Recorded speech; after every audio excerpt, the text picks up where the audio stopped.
നമ്മൾ ആ സിസ്റ്റമൊക്കെ മാറ്റാൻ പോവുകയാണ്. ഇപ്പൊ പറയുന്നതല്ല, ചെയ്യാൻ പോവാണ്. ഞങ്ങൾ ചെയ്തില്ലേ പിന്നെ ഈ നാട്ടിൽ ആര് ചെയ്യാൻ? നിങ്ങൾ ആദ്യത്തെ വാർഡ് മുളന്താനം വാർഡാണ്. ഒരു ഫേസ്ബുക്ക് പോസ്റ്റ് കണ്ട് നമ്മുടെ തലവനാന ഭാഗത്തെ കാഴ്ച വളരെ ദയനീയമാണ്. കാലം മുതൽ MES കവല വരെയുള്ള ഇന്ത്യയിൽ ആദ്യമായിട്ട് ഏകാരോഗ്യം പരിപാടി നടത്തുന്നത് കേരളത്തിലാണ്. കേരളത്തിൽ പത്തനംതിട്ട, ഇടുക്കി, കോട്ടയം, ആലപ്പുഴ തുടങ്ങിയ 4 ജില്ലകളിലാണ് ഇതിന്റെ പൈലറ്റ് പ്രോജക്ട് ആരംഭിച്ചിരിക്കുന്നത്. രോഗങ്ങളെ നിരീക്ഷിക്കുകയും നേരത്തെ കണ്ടെത്തി തടയുകയും ആണ് നമ്മുടെ കർത്തവ്യം. അതിന് പ്രാപ്തമാക്കുന്ന രീതിയിലേക്ക് ജനപ്രതിനിധികളെയും നമ്മുടെ ആരോഗ്യ പ്രവർത്തകരെയും അതോടൊപ്പം നമ്മുടെ വോളണ്ടിയേഴ്സിനെയും മെമ്പേഴ്സിനെയും പരിശീലിപ്പിക്കുക എന്നുള്ളതാണ് ഇന്നത്തെ പരിശീലന പരിപാടികളുടെ നമ്മൾ ഉദ്ദേശിക്കുന്നത്. നഗരസഭയെ സംബന്ധിച്ചിടത്തോളം നമ്മുടെ മനസ്സിലുള്ള ഒരു കരുതൽ അത് മാലിന്യ സംസ്കരണവുമായി ബന്ധപ്പെട്ട് നമ്മുടെ നാടിന്റെ ശുചിത്വവുമായി ബന്ധപ്പെട്ട് വേണം എന്നുള്ള ഒരു എന്താ പറയാ ഒരു ചിന്ത വരാനുണ്ടായ കാരണം തന്നെ നമ്മുടെ നാടിന്റെ പ്രത്യേകതയാണ്. കാരണം മറ്റൊരു പ്രദേശത്തുമില്ലാത്ത ഒരു ജനസാന്ദ്രതയുള്ള നാടാണ് നമ്മുടെ നാട്. നമ്മുടെ നാട്ടിൽ ഒരുപാട് ആളുകൾ തിങ്ങിപ്പാർക്കുന്നു.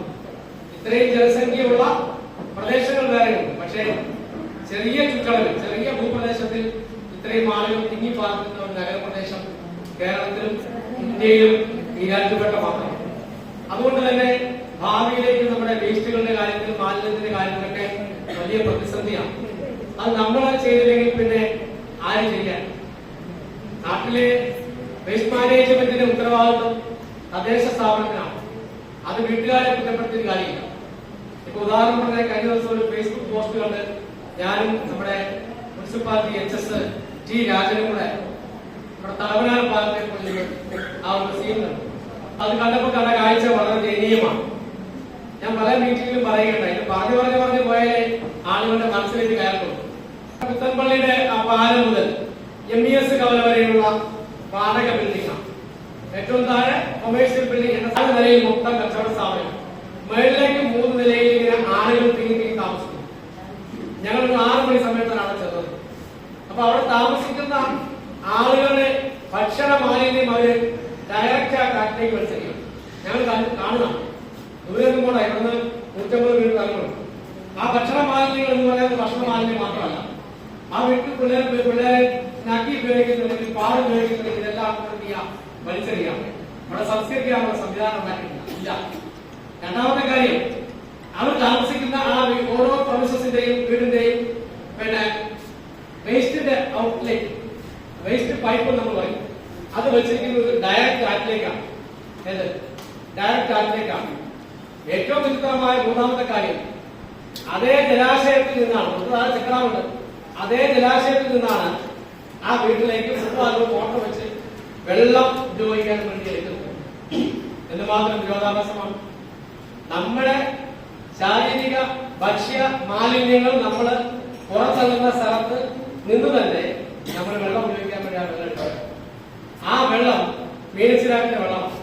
ഇതേ മീനച്ചിലാറ്റിൽ നിന്നാണ് ഈരാറ്റുപേട്ട നഗരസഭയിലെ 10-15 കുടിവെള്ള പദ്ധതികളിലേക്ക് നമ്മുടെ നാട്ടിലെ ആയിരക്കണക്കിന് വീടുകളിലേക്ക് യാതൊരു ശുദ്ധീകരണ പ്രക്രിയയുമില്ലാതെ, ഫിൽട്രേഷൻ ഇല്ലാതെ, പ്യൂരിഫിക്കേഷൻ ഇല്ലാതെ നേരെ ഈ വെള്ളം പൈപ്പിലൂടെ വീട്ടിൽ നിന്ന് ടാപ്പിൽ വീഴുമ്പോൾ ആ വെള്ളം നമ്മൾ ഉപയോഗിക്കും. എത്രയോ അപകടകരമായ കാര്യമാണ്. അതിനൊരു മാറ്റം വരാൻ വേണ്ടിയാണ് നമ്മൾ ആ ഒരു വർക്കുമായി കൊണ്ടുപോകുന്നത്.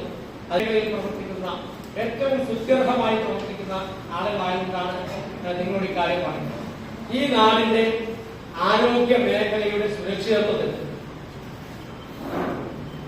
ഈ നാടിന്റെ ആരോഗ്യ സന്തുലിതാവസ്ഥയിൽ, ആരോഗ്യ സംരക്ഷണത്തിൽ ഏറ്റവും മാതൃകാപരമായി പ്രവർത്തിക്കുന്ന ഇവിടെ കൂടിയിട്ടുള്ള മുഴുവൻ ആശാവർക്കർമാരെ ഞാൻ ഈ അവസരത്തിൽ ആത്മാർത്ഥമായി അഭിനന്ദിക്കാം.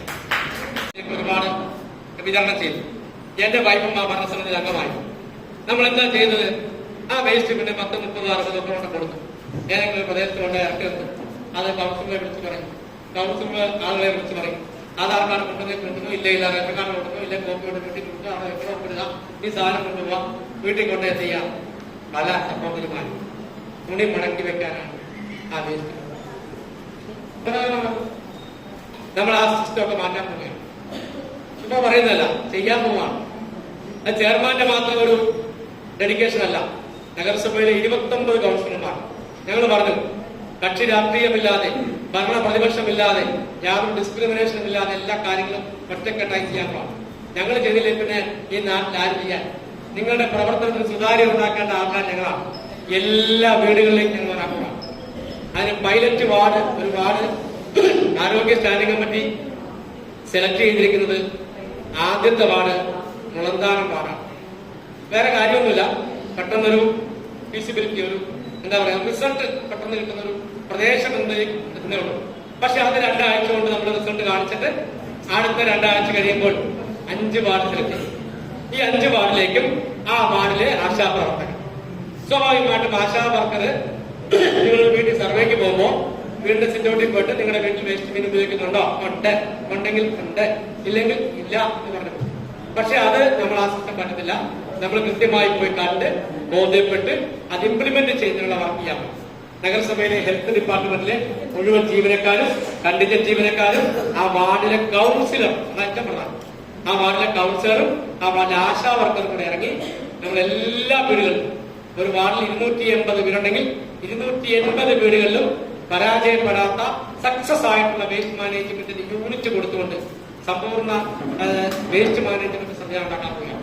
പിന്നെ നമുക്ക് KSWMP ലഭിക്കുന്ന ഫണ്ട് ഉപയോഗിച്ച് വേറെ കുറെ കാര്യങ്ങൾ ചെയ്യാൻ പോവുകയാണ്. ഇവിടെ ആ ജീവജാലങ്ങളെയെല്ലാം ദൈവം സൃഷ്ടിച്ചിരിക്കുന്നത് ഈ നാടിന്റെ സന്തുലിതാവസ്ഥയ്ക്ക് വേണ്ടി, ഈ നാട്ടിൽ ജീവിക്കുന്ന മനുഷ്യരുടെ ആരോഗ്യത്തിന് വേണ്ടി കൂടിയാണ്. അപ്പൊ മനുഷ്യരുടെ ആരോഗ്യവും മനുഷ്യർക്ക് ചുറ്റും ജീവിക്കുന്ന ജീവജാലങ്ങളുടെ ആരോഗ്യവും ചേർന്ന് നിൽക്കുമ്പോൾ മാത്രമേ എന്താവുള്ളൂ, അവിടെ ഒരു സമ്പൂർണ്ണ ആരോഗ്യം കിട്ടുകയുള്ളൂ. മനസ്സിലാക്കി തുടർ പ്രവർത്തനങ്ങളിലോട്ടും ഏർപ്പെട്ടുകൊണ്ട് നമുക്ക് നല്ല രീതിയിൽ മുന്നോട്ട് പോകാം.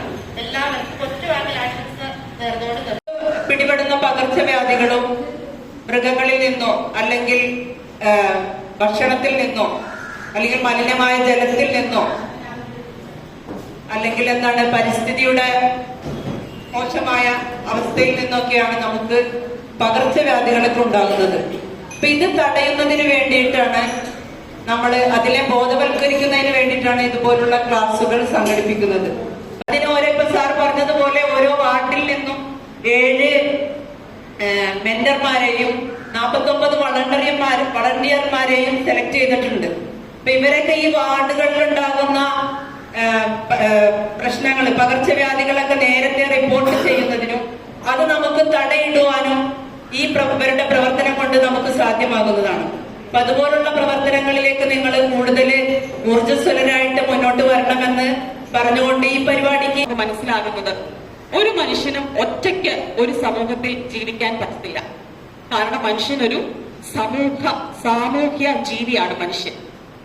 എന്റെ ആരോഗ്യം എന്റെ മാത്രം കാര്യമായിരുന്നെങ്കിൽ എനിക്കതുകൊണ്ട് കുഴപ്പമില്ലായിരുന്നു. പക്ഷെ എന്റെ ആരോഗ്യം ഞാൻ ജീവിക്കുന്ന പരിസ്ഥിതിയെയും എന്റെ സഹജീവികളായ മനുഷ്യരെയും ജന്തുജീവികളെയും സസ്യങ്ങളെയും ആശ്രയിച്ചാണ് ഇരിക്കുന്നത് എന്നുള്ള ഒരു ചിന്ത പണ്ടുകാലം മുതലേ നിലവിലുണ്ടായിരുന്നു.